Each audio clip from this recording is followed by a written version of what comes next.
네, 우리가 오랜만에 많은 청년들의 얼굴을 보게 되는 것 같습니다. 참 오랜만에 보게 되어서 너무 반갑고요. 우리 함께 더 나은 신앙생활이 될 수 있도록 모여서 함께 예배할 수 있는 그날이, 더 자유롭게 예배할 수 있는 그날이 올 수 있도록 여러분 함께 기도해 주시고 방역수칙을 여러분의 삶의 자리에서 잘 지켜주시면 감사하겠습니다. 제가 아이를 키우다 보니까 아이들마다의 특징이 좀 있는 것 같습니다. 참 신기하게도 이기는 아이는 늘 이깁니다. 그리고 잘못하는 아이는 늘 잘못합니다. 저희 아이 둘이 이렇게 있다가 여러분 가끔 이렇게 실수로 이렇게 휘두르다가 탁 얼굴이나 뭐 팔이나 이런 데 맞는 경우가 생기지 않습니까? 그러면 한 아이가 그렇게 이야기합니다. 미안해, 내가 잘못했어, 모르고 그랬어. 그러면 한쪽 아이가 이걸 받아주면 좋은데 안 받아줍니다. 안 괜찮아 막 이러면서 막 화를 냅니다. 그러면 이 때린 아이는 어떻게 해야 됩니까? 끝까지 미안하다고 해야죠. 그런데 이 아이가 미안하다고 안 하더라고요. 탁 때리고 미안해, 내가 모르고 그랬어. 그러면 이 다른 맞은 아이가 안 괜찮아 그러면 그 다른 때린 아이가 뭐라고 이야기하냐면 어쩌라고 그럼 막 이렇게 화를 내버리면 맞은 아이는 자기가 금방 죄인이 되어버립니다. 그래서 자기가 미안해지는 이런 상황들이 발생하는 것들을 보게 됩니다. 그런데 이게 한두 번이 아니라 있을 때마다 똑같은 일이 계속해서 반복해서 일어나는 걸 볼 수 있습니다. 여러분, 우리의 일상 속에서 우리는 짜증나는 일들이 참 많이 있는 것 같습니다.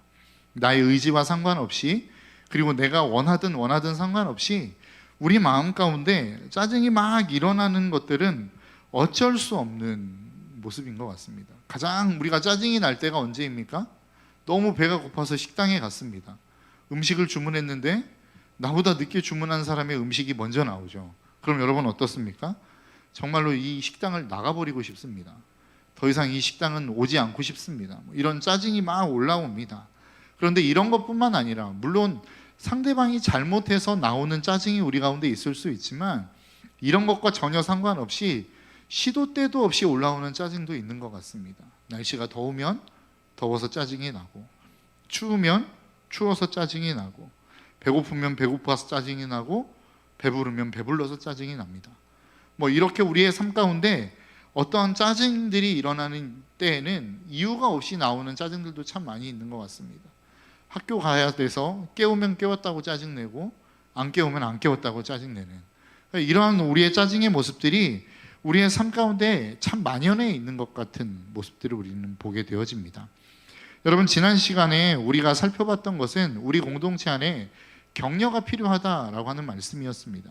우리가 이 땅을 살아가는 데 있어서 어떠한 의미도 없고 그리고 어떠한 근거도 없는 어떠한 좋은 말들을 막 늘어놓는 것이 격려가 아니라, 하나님께서 그 사람을 향하여 가지고 있는 비전, 계획, 그것들에 대해서 이야기해주고 그 말을 통해서 상대방에게 용기와 힘을 북돋아 주는 것, 이게 격려다라고 말씀드렸습니다. 이러한 격려를 통하여 우리가 어떠한 공동체로 나아갈 수 있다? 하나 되어지는 공동체로 나아갈 수 있다. 서로가 서로에 대해서 다름을 자꾸만 편가르기를 하려고 하는 것이 아니라 그 격려를 통하여 서로를 북돋아주고 힘을 북돋아주는 이 힘을 통하여 우리는 서로가 하나 되어지는 것들을 경험하게 되어진다라고 말씀을 드렸습니다. 그 격려가 우리의 삶 가운데 계속되기 위해서 필요한 것이 바로 오늘 본문의 주제에서 이야기하고 있는 오래 참음입니다. 여러분, 격려는 어떻다고 아까 말씀드렸습니까? 격려는 내가 어떠한 의미도 없고 그리고 어떠한 근거도 없는 좋은 이야기들, 미래에 대한 청사진을 쭉 나열해 놓는 것이 격려가 아닙니다. 격려는 무엇이냐면 하나님께서 그 상대방을 향하여 가지고 있는 비전과 꿈을 이야기하는 것입니다. 그런데 격려가 가지고 있는 가장 큰 맹점이 하나 있습니다. 그게 무엇입니까? 내가 처해 있는 현실과 너무 동떨어져 있다는 겁니다. 하나님께서 나를 격려하시는 그 격려의 말들을 자세히 들어보면 어떻게 보면 그 하나님의 비전은 우리의 삶 가운데 절대 이루어질 수 없을 것과 같은 말들로 하나님은 우리에게 말씀하신다는 것이죠. 그래서 하나님의 말씀을 들을 때에 우리가 느껴지는 것이 무엇입니까? 어떻게 그렇게 될 수 있어? 이건 불가능한 일이야. 라고 생각하게 되어지고 상대방을 향하여 격려할 때도 동일한 생각이 듭니다. 야, 네가 이런 존재야? 이러한 존재가 될 수 있어? 그러한 생각이 들게 만드는 것, 이게 격려의 맹점이라는 것입니다. 그래서 격려를 할 때 반드시 필요한 것이 무엇입니까? 그게 바로 오래 참아주는 것입니다. 그 사람을 한번 격려했다고 해서 그 사람이 한 번에 변화되어지지 않습니다. 격려의 말을 듣고 그 사람이 격려의 말을 듣는 것과 같은 그 모습으로 한 번에 나아가지 않는다라는 거예요. 내가 격려하고 또 격려해도 그 사람은 여전히 제자리인 것 같은 느낌을 받습니다. 그렇기 때문에 우리에게 필요한 게 무엇입니까? 그것이 바로 오래 참아주는 것이라는 겁니다. 여러분, 오늘 본문도 같은 말씀을 하고 있습니다. 오늘 본문이 이야기하고자 하는 것을 한마디로, 한 단어, 한 문장으로 이야기하자면 그것은 바로 당신은 부르심에 합당한 삶을 사십시오입니다. 그러니까 하나님이 우리를 부르셨고 우리가 그 부르심에 합당한 삶을 살아가는 것이 마땅한 그리스도인의 모습입니다 라고 오늘 본문이 우리에게 말씀하고 있다는 거예요. 그것이 바로 오늘 본문 1절입니다. 그러므로 주님 안에서 갇힌 몸이 된 내가 여러분에게 권합니다.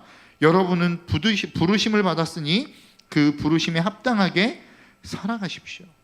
바울이 뭐라고 얘기하냐면 당신 부르심 받았지 않았습니까? 여러분 한 사람 한 사람들에게 이야기하는 겁니다. 너 부르심 받았죠? 그러면 그 부르심에 합당한 삶을 사는 게 그리스도인의 삶입니다 라고 이야기하는 거예요. 그러면서 3절에서 그럼 도대체 부르심에 합당한 삶이 무엇이냐라고 이야기하는 것을 3절은 이렇게 이야기합니다. 성령이 여러분에게 평화의 띠로 묶어서 하나가 되게 해주신 것을 힘써 지키십시오. 그러니까 당신은 부르심에 합당한 삶을 살아가십시오라고 이야기하면서 그 부르심에 합당한 삶은 무엇이냐? 하나님이 우리를 하나 되게 만드셨는데 그것을 힘써 지키는 삶, 이게 부르심에 합당한 삶이라고 이야기하고 있는 것입니다. 앞에서도 말씀드렸던 것처럼, 지난주에도 말씀드렸던 것처럼 격려가 우리에게 가져다주는 유익은 무엇이냐? 우리 공동체를 하나로 만들어주는 것입니다. 당신 잘할 수 있습니다. 하나님이 당신을 놀라운 계획을 갖고 있고 하나님이 놀랍게 당신을 사용할 것입니다 라고 하는 이 격려의 말이 우리 공동체를 하나로 묶어준다고요. 그런데 문제는 무엇입니까? 이게 오래가지 않는다는 겁니다. 아까도 말씀드렸던 것처럼 우리의 삶 가운데 그렇게 격려하는 사람의 마음 가운데 회의감이 든다라는 거예요. 왜요? 내가 아무리 격려해줘도 그 사람은 그 격려의 말처럼 될 것 같지 않기 때문에 그렇습니다. 내가 아무리 당신은 하나님의 형상대로 창조함을 받았다라고 이야기해줘도 그 사람의 현실, 그 사람의 모습, 그 사람이 살아가는 삶의 방식을 놓고 보면 그 사람이 하나님의 형상 같지 않거든요. 그러니까 좌절하는 겁니다. 격려를 해주다가 말아버리는 겁니다. 그러면 어떻게 됩니까? 그 공동체가 깨지는 겁니다. 그 사람을 비난하고 그 사람에 대해서 잘못되어진 말들, 비난의 말들, 그 사람의 잘못을 지적하는 말들을 계속 하다 보면 공동체가 깨지는 거라고요. 이 공동체가 깨지는 것을 막아줄 수 있는 방법이 있는데 그게 무엇이냐? 오래 참음이다 라고 이야기하고 있다는 것입니다. 여러분 안에 그리고 우리 공동체 안에 이러한 오래 참음이 가득할 수 있기를 주님의 이름으로 축복합니다. 하나님이 우리를 부르시고 하나님이 우리를 향하여 비전을 주셨어요. 그리고 끊임없이 격려하십니다. 그 격려를 향하여 나아가는 데 있어 우리 공동체를 왜 주셨을까요? 함께 격려하며 오래 참으며 이 공동체를 세워가라고 주신 것입니다. 여러분, 오래 참음이라고 하는 단어를 헬라어로는 마크로디미아라고 하는 단어를 씁니다. 이 단어는 어떤 의미를 가지고 있냐면 목적에 도달할 때까지 참음이라고 하는 단어를 의미를 가지고 있어요. 그러니까 하나님이 한 사람 한 사람에 대해서 개인이 가지고 있는 하나님의 비전이 있고 꿈이 있고 소망이 있죠. 그 소망이 지금 현재는 이루어지지 않았어요. 아니, 더 나아가 이루어질 것 같은 기미가 보이지 않아요. 그런데 오래 참음은 무엇이냐면 그 사람이 그 하나님의 비전과 꿈에 도달하기까지 내가 참아주는 것, 끝까지 격려해주는 것, 그 사람을 격려해주고 그 사람을 다독여주고 힘을 북돋아주는 것, 이게 오래 참음이라는 것입니다. 여러분 한번 생각해 보십시오. 노아의 방주를 여러분 한번 생각해 보시겠습니까? 하나님이 노아에게 방주를 만들라고 이야기하셨어요. 노아의 방주를 만들으라고 이야기하셨는데 학자들이 도대체 이 방주가 몇 년이나 걸쳐서 만들어졌을까라고 이야기할 때 어떤 학자는 50년 정도면 이 방주를 만들었을 것이다 부터 시작해서 길게 잡는 학자는 몇 년까지도 잡냐면 120년까지도 잡습니다. 그러니까 노아의 방주가 학자들의 의견에 따르자면 적게는 50년, 길게는 120년에 걸쳐서 이 노아의 방주가 만들어진 거예요. 왜냐하면 그 크기가 어마어마하기 때문에 그렇습니다. 그 크기를 보면 뭐라고 이야기하냐면 길이가 300규빗, 너비가 50규빗, 높이가 30규빗이라고 이야기합니다. 감이 잘 안 오시죠? 이걸 미터로 환산해서 이야기하자면 길이가 135m, 넓이가 22.5m, 높이가 13.5m입니다. 그러니까 웬만한 엄청난 건물을 몇 개를 짓는 것과 같은 일을 지금 노아와 노아의 가족들이 한 거예요. 그럼 만일 다른 사람들이 이 노아의 방주를 짓는데 도와줬냐? 별로 그렇지 않았을 것 같아요. 정황상으로 놓고 보면 도와주지 않았을 가능성이 훨씬 높습니다. 왜냐하면 노아가 방주를 만들었을 때에 사람들은 뭐 했다고 이야기합니까? 시집가고 장가가고 먹고 마셨다라고 이야기해요. 그러니까 별로 도와주질 사람이 없었다는 거예요. 한 8명의 사람이 그 어마어마한 방주를 지은 겁니다. 여러분 한번 생각해 보십시오. 여러분 같으면 이 노아의 방주를 기쁨으로 지을 수 있었겠습니까? 하나님이 지으라고 했으니까 나 기쁘다, 나 즐겁네 막 하면서 이 노아의 방주를 지을 수 있었겠냐라고 하는 거예요. 성경에 보면 하나님이 노아에게만 말씀하십니다. 너 노아 방주 지어. 이 명령을 모든 가족을 불러놓고 8명에게 동시에 말씀하신 게 아니라 노아 한 사람에게 말씀하신 거라고요. 그리고 다른 7명의 가족은 누구를 통해서 들었습니까? 노아를 통해서 들었습니다. 노아의 방주를 막 몇십 년에 걸쳐서 만들어가고 있는데 그 몇십 년에 걸쳐서 만들어가고 있는 그 과정 속에 홍수라도 몇 번 났으면 괜찮았을 것 같아요. 배가 필요하겠구나, 배가 쓸모가 있겠구나라고 하는 생각을 하지 않았겠습니까? 그런데 그런 것 한 번 없었어요. 홍수 한 번 있었다라는 이야기가 없습니다. 그러니까 비가 올 것 같지 않는 상황, 홍수가 일어날 것 같지 않는 상황에서 8명이서 그 엄청난 배를 만든 거라고요. 그러면 여러분 같으면 어떤 생각이 드시겠습니까? 내가 지금 이거 뭐 하는 짓이야? 많은 심리학자들이 그런 이야기를 한다고 하죠. 인간을 미치게 할 수 있는 가장 좋은 방법 중에 하나는 의미 없는 일을 반복하게 만드는 것입니다. 그러니까 내가 하루 동안 이쪽에서 땅을 엄청나게 깊게 팠습니다. 다음 날이 되어서 그 땅을 메꿔요. 그리고 또 다음 날 일어나면 그 땅을 똑같이 팝니다. 그리고 그 다음 날이 되면 또 그것을 메워요. 이 일을 계속 반복하면 사람이 미쳐버린다는 거예요. 왜요? 의미 없는 일의 반복이기 때문에. 그런데 노아의 방주가 그런 의미라는 겁니다. 비가 올 것 같지도 않은데 계속해서 나무를 깎고 붙이고 깎고 붙이고 이 일을 지금 몇 년 동안 했다라는 거예요. 적게는 50년부터 많게는 120년 동안 했다라는 겁니다. 만일 가족들이 이 일에 대해서 오래 참아주지 않고 나 이제 못하겠어요, 아버지 나 이제 그만할래요 라고 했다면 여러분 이 노아의 방주가 완성이 될 수 있었을까요? 오늘날처럼 장비를 가져다가 쓰고 사람의 인력들을 데려다 쓸 수 있는 시대가 아니었잖아요. 그러니까 이 일들은 가능하지 못했을 가능성이 높다는 겁니다. 여러분 우리의 공동체를 만들어가는 데 있어서, 우리의 공동체를 키워가는 데 있어서 여러분 충분히 우리가 하나님께서는 우리 공동체를 잘 만들어가고 아름답게 세워져 갈 수 있다라고 말씀하고 있어요. 그런데 그렇게 세워져 갈 수 있는 가장 좋은 방법을 우리에게 말씀하고 있는데 그것을 바로 서로 오래 참아주라라고 말씀하고 있는 것입니다. 오늘 본문 2절이 이렇게 이야기합니다. 겸손함과 온유함으로 깍듯이 대하십시오. 오래 참음으로써 사랑으로 서로 용납하십시오. 성경은 우리에게 무엇이라고 말씀하고 있냐면 너희들 서로 겸손함과 온유함으로 서로를 귀하게 대해주라는 겁니다. 그리고 그들에 대해서 오래 참아주라는 겁니다. 이게 다른 이야기인 것 같지만 겸손과 온유함 그리고 따로 떨어져서 오래 참음 다른 이야기인 것 같지만 사실은 결과물입니다. 내가 겸손하고 그리고 온유해지면 오래 참아지는 거예요. 그렇게 할 때에 우리 공동체가 하나님의 은혜 가운데 하나 되게 하신 것을 지켜낼 수 있다라고 오늘 본문은 이야기하고 있는 것입니다. 그럼 왜 우리는 이 아름다운 일들, 왜 이 오래 참음을 하지 못하는가라고 하는 것이죠. 그것은 바로 내 자신에 대한 오래 참음을 하지 못하기 때문에 그렇습니다. 여러분, 우리의 인생 가운데 우리는 무엇을 오래 참지 못합니까?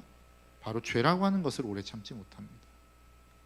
우리가 의의를 알고 죄에 대해서 알죠. 그런데 죄를 짓지 말아야 된다는 것을 분명히 알고 있습니다. 그런데 문제는 무엇입니까? 그 죄를 참지 못한다는 것입니다. 그 죄에 대해서 내가 그것들을 참지 못하고 범해버리는 그 순간 우리의 삶 가운데, 그리고 내가 다른 사람을 향해서도 오래 참아줄 수 있는 능력을 상실해버린다는 거예요. 요한복음 3장 19절은 이렇게 이야기합니다. 심판을 받았다고 하는 것은 빛이 세상에 들어왔지만 사람들이 자기의 행위가 악함으로 빛보다 어두움을 더 좋아하였다는 것을 뜻한다. 성경은 심판이 주님 다시 오시는 그날에 지옥과 천국을 향하여 나누어지는 심판도 심판이라고 이야기하지만 이 땅 가운데도 이미 심판이 있다라고 말씀하고 있어요. 그런데 그 심판이 무엇이냐? 내가 선한 것이 무엇인 줄 알고 빛이 무엇인 줄 알면서도 그 빛에 대해서 다가가지 않는 것, 그 자체, 빛에 대해서 알려고 하지 않고 그 빛에 가까이 하려고 하지 않고 그 빛을 사랑하지 않는 그 자체가 이미 심판이라는 것입니다. 그것에 대해서 에베소서 비슷한 이야기를 에베소서 4장 19절과 20절은 이렇게 이야기합니다. 여러분의 이해력이 미약함으로 내가 사람의 방식으로 말하겠습니다. 여러분이 전에는 자기의 지체를 더러움과 불법의 종으로 내맡겨서 불법에 빠져 있었지만 이제는 여러분의 지체를 의의 종으로 바쳐서 거룩함에 이르도록 하십시오. 여러분이 죄의 종일 때에는 의에 얽매이지 않았습니다. 이 이야기를 조금 설명드리자면, 여러분, 우리가 죄에 대해서 너무 쉽게 다가가죠. 절제력을 잃어버렸습니다. 왠 줄 아십니까? 내가 의에 대해서 자유한 사람이기 때문에 그렇습니다. 내가 더 이상 의로움에 지배를 받지 않기 때문에 그렇다라는 거예요. 그럼 그와 반대되어서 내가 지금까지 지었던 죄들이 수없이 많이 있어요. 그런데 어느 순간부턴가 이 죄에 대해서 절제력이 생겼다고요. 내가 너무나도 쉽게 다가갔던 그 죄가 이제는 쉽게 다가가지지 않아요. 왜 그렇다라는 거예요? 그것은 내가 의의 종으로 바뀌었기 때문이라는 것입니다. 내가 의의 종이냐 죄의 종이냐, 이것을 우리는 무엇으로 구분할 수 있다라는 거예요? 내가 무엇을 쉽게 취할 수 있느냐, 무엇에 대해서 자유하느냐, 이것에 대해서 우리는 내가 의의 종이냐 죄의 종이냐를 판단해보고 평가해볼 수 있다라는 것입니다. 죄가 있어요. 그런데 그 죄에 대해서 내가 너무나도 자유해. 이것을 하는데 너무나도 쉽게 다가가져요. 그러면 이미 나는 내가 예배를 드리고 있고 내가 그렇게 종교 행위를 하고 있는 모습이 내 안에 있다 할지라도 나는 이미 죄의 종이 되어진 것입니다. 의에 대해서 너무나도 자유로워요. 내가 의를 행하지 않음에도 불구하고 내 마음 가운데 불편함이 없어요. 내 삶 가운데 불편함이 없어요. 그러면 이미 나는 죄의 종의 삶을 살아가고 있다는 겁니다. 그런데 똑같은 상황이고 똑같은 환경 속에서 어제도 똑같은 행동이었는데 내가 오늘 은혜를 받고 보니까 내가 그 행위를 하는 것 자체가 너무나도 부담스러운 거예요. 더 이상은 그것을 하고 싶지 않은 거예요. 그러면 뭐라는 거예요? 나는 지금 의의 지배를 받고 있다는 것입니다. 여러분, 우리의 마음 가운데 죄를 없애야 되는 이유가 무엇인 줄 아십니까? 죄라고 하는 조그만한 하나가 들어와서 나의 삶을 완전히 뒤바꿔 넣어버리기 때문에 그렇습니다.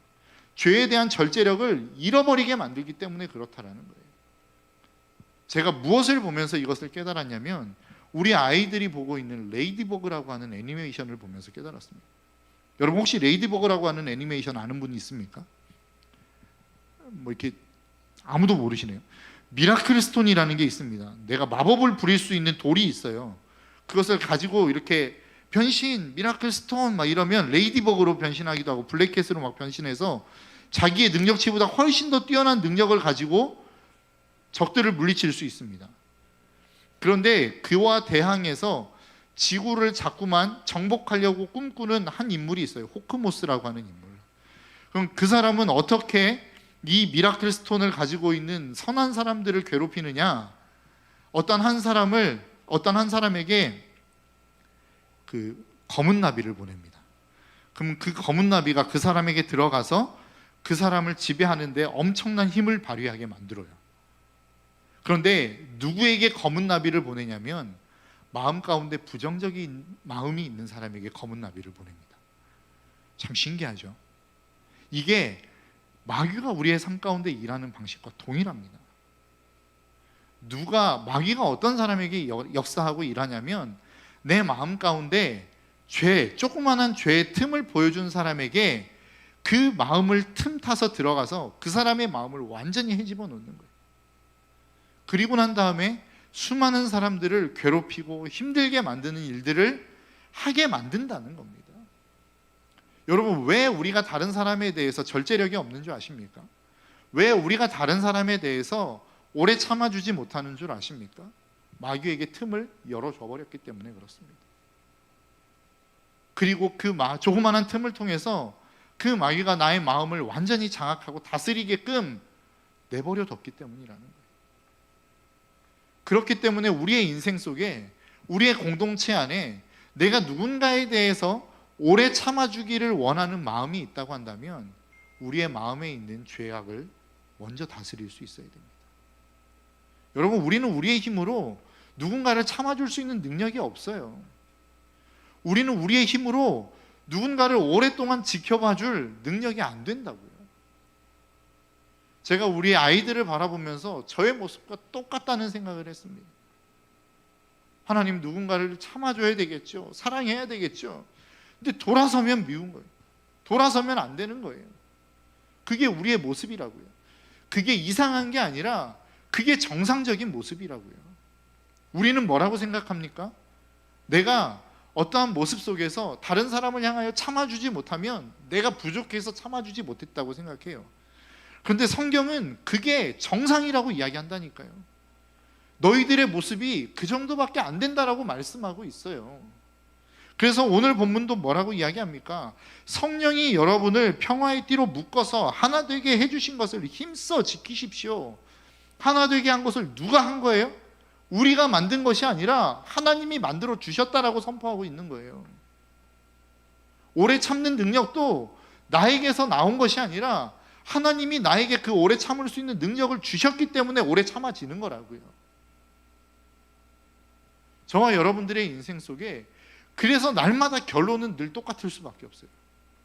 어떤 말씀을 들이대도 결론은 똑같을 수밖에 없다고요. 뭐예요? 하나님께 가까이 가야 됩니다. 하나님과 교제해야 됩니다. 내가 누군가를 격려하는 사람이 되기 위해서도, 내가 누군가에 대해서 오래 참는 인생이 되기 위해서도, 내가 누군가에게 나눔을 통하여 행복을 줄 수 있는 인생이 되기 위해서도 어떠한 것들을 갖다 들이밀어도 거기에 대한 가장 원칙적인 것, 그것을 이룰 수 있는 가장 좋은 단 하나의 방법은 하나님과 내가 하나 되어지는 방법밖에 없다고요. 하나님께로 가까이 가는 것밖에 없다고요. 그런데 우리는 하나님께로 가까이 가는 것 외에 다른 방법을 통해서 자꾸만 하려고 해요. 그래, 오래 참으라고 했으니까 오래 참아야 되지. 오늘 가서 해보십시오. 그러면 우리의 마음 가운데 드는 생각이 무엇인지 아십니까? 안 되네. 불가능한 거야. 이것으로 결론 맺을 수밖에 없어요. 이것이 또 하나의 율법이 되지 않았으면 좋겠어요. 여러분, 우리 공동체를 위해서 오래 참아야 됩니다라고 하는 이 이야기가 여러분의 마음속에 또 하나의 율법이 되어서 여러분들을 짓누르는 말씀이 되어지지 않았으면 좋겠어요. 여러분, 안 된다라고 포기하지 마십시오. 원래 우리는 그런 존재예요. 원래 우리는 안 되는 사람들이라고요. 오래 참는 게 안 되고, 격려하는 게 안 되고, 서로 사랑하는 게 안 돼요. 하나 되는 게 안 돼요. 그래서 성경은 우리에게 말씀하시는 겁니다. 하나님께서 하시는 것이다.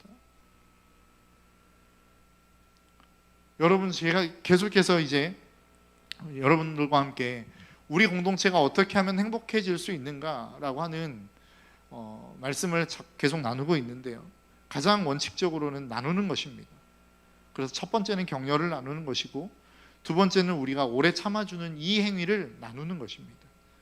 그런데 끊임없이 계속해서 말씀드렸고 앞으로도 말씀드리겠지만 우리의 능력으로 하는 것이 아닙니다. 우리가 할 수 있는 게 아니에요. 내가 오래 참고 싶다고 해서 오래 참아지는 게 아닙니다. 여러분 다 경험해 보셔서 아잖아요. 오래 참아야지, 참아야지, 참아야지 막 이렇게 나오잖아요. 안 된다니까요. 격려해야지, 격려해야지. 나도 왜 격려가 안 될까? 이게 우리의 모습이라고요. 그래서 우리가 어떻게 하는 겁니까? 하나님께 가는 거예요. 그래서 기도하는 것이고, 그래서 말씀을 읽는 것이고, 그래서 말씀을 묵상하는 겁니다. 그래서 우리가 이 어떠한 말씀에 읽는 것들, 말씀을 묵상하는 것들, 기도하는 것들, 이거는 내가 기도했기 때문에 무엇인가를 이루어내는 성취를 위해서 기도하는 게 아니라 내 능력으로 안 되는 일들을 하나님의 능력을 힘입어 하기 위해서 우리는 말씀을 읽는 것이요 기도하는 거라고요. 오늘 본문으로 이야기하자면 내가 할 수 없는 오래 참음을 하나님의 능력을 빌어하기 위해서 우리는 기도하는 것이요 그 말씀을 묵상하는 거라고요. 그러한 일들이 일어나기 시작할 때 우리의 삶 가운데 어떤 일들이 일어납니까? 우리 공동체가 하나 되어지는 일들이 일어나기 시작하는 거예요. 여러분 우리의 주변에 보면 얼마나 짜증나는 일들이 많이 있습니까? SNS를 보다 보니까 그러한 내용이 있더라고요. 신은 이 운동선수에게 모든 걸 주셨다. 그러면서 잘생긴 얼굴을 사진에 턱 올렸습니다. 배우 못지않은 얼굴을 가지고 있었어요. 키도 굉장히 큽니다. 근데 보통 한국 사람은 키가 크다고 해서 멋지지 않는 이유가 무엇입니까? 별로 비율이 안 좋아요. 그렇죠? 상체는 긴데 막 다리는 짧고 막 이래가지고 키는 커도 별로 멋있지 않다고요. 근데 이 운동선수는 하체도 엄청 길어요. 뭐 비율이 막 황금 비율입니다. 등판을 보여주는데 무슨 태평양 같은 등판입니다. 막 근육질에 막 이런 모습이 있어요. 그게 누구냐면 배구 선수 문성민입니다. 다 모르시나 보네요. 네. 그러면서 제가 굉장히 화가 나더라고요. 하나님, 나는 이렇게 신경 안 써서 만드시깁니까? 정말 이러시깁니까? 이런 마음이 막 부릴 듯 들었어요. 그러다가 제가 생각했던 게 무엇이냐면, 그래도 문성민은 돈을 주우려면 시간이 오래 걸리잖아요. 저는 짧으니까 그냥 확 주워버릴 수 있으니까 이런 생각을 하게 되었습니다. 여러분 우리의 인생 속에 수없이 짜증나는 일들이 많이 있고 마귀가 우리의 마음을 공격하는 수많은 가지의 경우의 수들이 있습니다. 그런데 우리는 우리의 마음을 너무 쉽게 내줘버려요. 이거를 지킬 수 있는 방법들이 필요하다고요. 그 마음을 지켜낼 수 있는 방법들이 필요하다고요. 막 몸매 멋진 남자들 지나가잖아요. 그럼 막 짜증나죠. 짜증내지 말고 야 너는 오늘 치킨 못 먹겠네. 나 오늘 치킨 먹을 건데 뭐 이러고 그냥 넘어가 버리면 되잖아요. 나 개인적인 나 나름대로의 방식을 찾으면 되는 거라고요. 그래서 사도 바울은 빌립보서 4장 11절에서 12절에서 이렇게 이야기합니다. 내가 궁핍해서 이렇게 말하는 것이 아닙니다. 나는 어떤 처지에도 스스로 만족할 수 있는 법을 배웠습니다. 나는 비천에 살 줄도 알고 풍부에 살 줄도 압니다. 배부르거나 굶주리거나 풍족하거나 궁핍하거나 그 어떤 경우에도 적응할 수 있는 비결을 배웠습니다. 이거를 오늘날의 청년들로 이야기하자면 이렇게 이야기할 수 있을 거예요. 나는 스스로 자족할 수 있는 법을 배웠습니다. 나는 대학에 합격할 때나 불합격할 때나 직장에 취업할 때나 취업하지 못할 때나 좋은 곳으로 여행을 하거나 하지 못하거나 고급스러운 음식점에서 음식을 먹거나 먹을 경우에나 어떤 경우에도 나는 적응할 수 있는 비결을 배웠습니다. 여러분 우리가 다른 사람과의 삶을 비교하면서 내가 내 마음 가운데 짜증을 내는 것은 마귀에게 우리의 마음을 열어주는 거라고요. 그 마음을 열어주는 순간 우리는 다른 사람을 품을 수 있는 능력을 상실하게 되어버립니다. 죄가 나를 지배하는 순간 하나님의 능력은 나의 삶 가운데서 떠나는 거라고요. 내가 능력이 없어서 사랑을 못하는 것이고, 내가 능력이 없어서 오래 참아주지 못하는 것이고, 내가 능력이 없어서 격려를 못하는 게 아니라 하나님의 능력이 나에게서 떠나갔기 때문에 내가 그 사람을 사랑하지 못하는 거예요. 하나님의 능력이 나에게서 떠나갔기 때문에 내가 그 사람에 대해서 오래 참아주지 못하는 거예요. 하나님의 능력이 나에게서 떠나갔기 때문에 내가 어떤 누군가를 격려해 주지 못하는 거라고요. 여러분, 누군가를 오래 참아주기를 원하십니까? 그렇다면 우리의 마음을 먼저 지키는 일들이 필요해요. 내 마음을 지켜서 내가 죄에 대해서 오래 참는 일들이 필요하다고요. 여러분, 우리가 성경 읽는 일들은 굉장히 오래 참잖아요. 내일 하지 뭐. 기도하는 일들도 굉장히 오래 참잖아요. 조금 이따 기도하면 되지 뭐. 자기 전에 기도하지 뭐. 아, 기도 안 했다. 하나님 땡큐. 그러고 그냥 자버리잖아요. 우리가 의에 대해서는 너무 오래 참아요. 너무 길게 참아요. 근데 죄에 대해서는 우리가 오래 참지 않는다고요. 죄에 대해 오래 참는 이 모습이 우리의 삶 가운데 회복돼야 됩니다.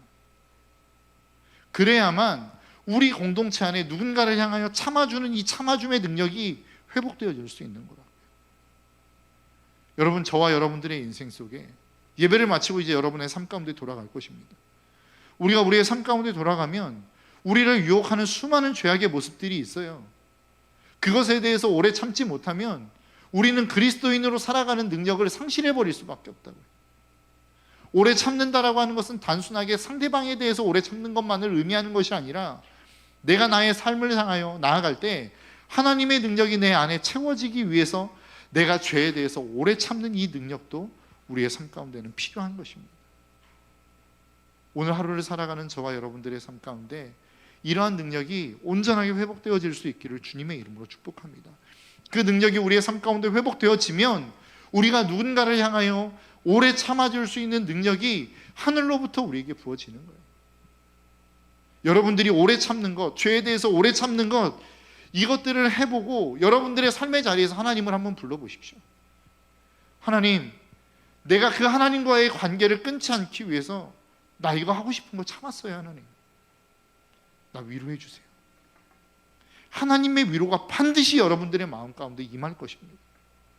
하나님, 나 이거 정말로 하고 싶은데 이거 하면 하나님과의 관계가 끊어질까 무서워서 나 이거 참았어요. 하나님이 여러분들의 인생 가운데 놀라운 은혜를 부어주실 거예요. 왜 우리의 인생 가운데 하나님의 은혜가 부어지지 않습니까? 죄를 참지 않아서입니다. 죄에 대해서 오래 참고 기다리는 모습을 우리가 보여주지 못했기 때문에 그래요. 죄에 대해서 참는 이 모습이 우리의 삶 가운데 있어지면 하나님은 반드시 우리의 삶을 회복시키십니다. 그리고 여러분들의 인생 속에 하나님의 능력을 부어주실 거예요. 그래서 우리가 함께 우리 공동체를 오래 참아줄 수 있는 공동체로, 하나님의 능력으로 세워갈 수 있는 공동체로 하나님이 저와 여러분들을 사용해 주실 줄 믿습니다. 우리 지난주에 찬양했던 찬양, 우리 한 번 더 찬양하게 할 건데요. 여러분, 우리는 하나입니다. 하나님이 우리를 하나 되기 위하여 부르셨어요. 나는 잘 나가는데 너는 그렇지 못해. 나만 잘 나가면 괜찮지 뭐. 여러분, 이건 공동체가 아니에요. 이건 한 몸이 아니에요. 내가 잘 되고 있는데 나와 함께하고 있는 어떤 지체가 힘들어하면 나도 힘들어야 되는 것이 공동체의 모습입니다. 그게 하나님이 꿈꾸고 있는 저와 여러분들의 공동체, 그 공동체의 이상의 모습이라는 사실을 우리가 잊지 않았으면 좋겠어요. 이것을 위해서 우리에게 필요한 게 무엇입니까? 상대방을 향하여 오래 참아주는 것입니다. 우리가 서로 내 삶 가운데 먼저 죄에 대해서 오래 참을 때에, 그리고 그 오래 참는 그 모습이 다른 지체들 가운데로 흘러가기 시작할 때에 하나님은 우리를 통해서 놀라운 일들을 이루어 가실 것입니다. 그 믿음과 소망을 따라 이 시간 우리 함께 찬양하며 나아가도록 하겠습니다.